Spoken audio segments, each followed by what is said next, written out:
ডিম কোনটা নেবো? এটা হলো 1 কেজ 14 টাকা, ঠিক আছে। আর এই যে এই পাশেটা হলো 1 কেজ 10 টাকা। কোনটা নেওয়া যায়? 11 টাকা। ওইটা ছোটো, এটা বড়। হ্যাঁ, এটা আবার প্যাকেটটা বেলা মজবুত আছে, তাই না? প্যাকেটটা মজবুত আছে, তু আস্তে করে তু হয়েছে। আমাকেও কেনাকাটা শেষ। হ্যাঁ, মেলা কিছুই কিনলাম।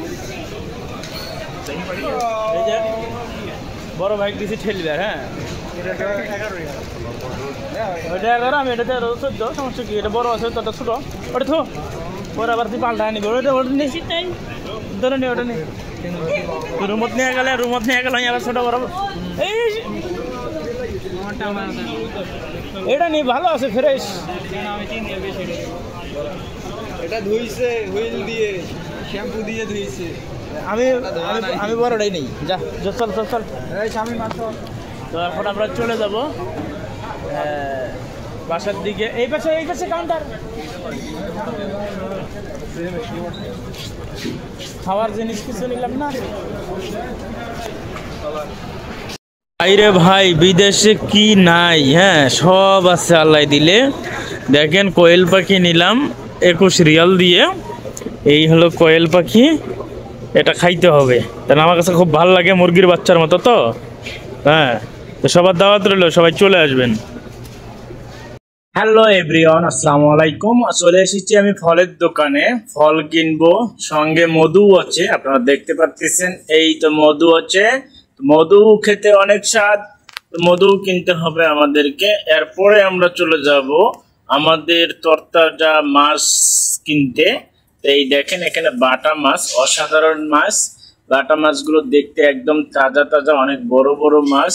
তো অনেক দামও কম আছে, তো নিতে হবে। তো আপনারা সঙ্গেই থাকুন, দেখতে থাকুন। আসসালামু আলাইকুম। আরে রবিউল ভাই, হ্যাঁ ভাই, কি সমস্যা ভাই? 9 টাকা দিয়ে মাল কিনবো, মাল কিনিও বিপদ। হ্যাঁ, এই লাইনে দাঁড়াইতে হয়। দেখো লাইনটা কত বড় লাইন।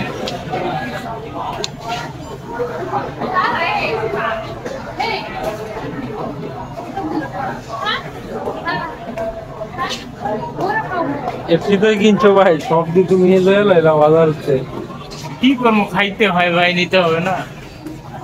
হ্যালো এভরিওয়ান, আমার মতো ব্যাক কল আছে কিনা আমি জানি না, কারণ আমি সব কিছু কেনাকাটা শেষ করে আমি যখন ক্যাশ পেমেন্ট করব, সেখানে আমি এই কিছু সবজি নিয়েছিলাম। সেখানে ওয়েট মূল্য সহকারে ওয়েট করার পর দাম সিলেক্ট করা হয়, সেখানে ওজন না করেই আমি ওখানে লাইনে দাঁড়িয়েছিলাম। সেই কারণে আমাকে ওখান থেকে রিটার্ন দেওয়া হয়েছে। আমি আবার এসে এখানে ওয়েট করতেছি এবং কত গ্রাম জিনিস কত টাকা সেগুলো সব বসিয়ে নিচ্ছি। এই উল্টা পরিশ্রমটা আমার করা হলো আর কি। তো সবাই সঙ্গে থাকবেন আর সবাই আমাকে একটু ভালোবাসা দিবেন। আপনারা ভিডিওটি শেষ পর্যন্ত দেখতে থাকুন। সুন্দর করে একটা গঠনমূলক কমেন্ট করবেন, আমার ভিডিওটি কেমন হলো, কত সুন্দর হলো, কোনো জায়গায় ভুল হলো কিনা সেটা আপনারা আমাকে ধরিয়ে দিবেন ইনশাআল্লাহ। সে পর্যন্ত সবাই সুস্থ থাকবেন। আবারও দেখা হবে আনাদার কোনো ব্লগ নিয়ে, আনাদার কোনো টাইমে ইনশাআল্লাহ।